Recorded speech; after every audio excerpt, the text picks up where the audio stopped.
Your Gmail account, on the top right, you'll see this cog. Click on the cog and then click on See All Settings. Scroll down until you see Signature. To create a signature, you're going to click Create New,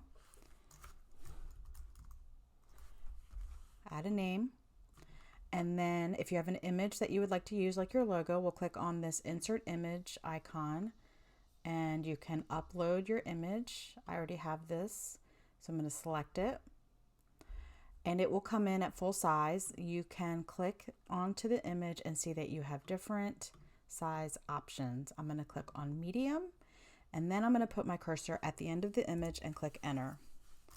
Here you can type in the information that you would like to include, such as your website, and then to hyperlink it, you'll select it and just click on this link.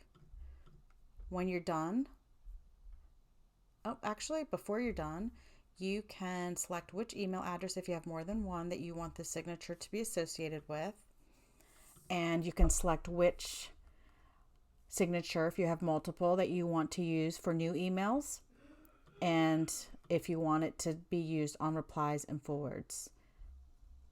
And you can select this if you would like your signature before quoted text, or leave it unselected. Once you're done, you can click Save Changes, and then the email signature will appear every time you compose an email.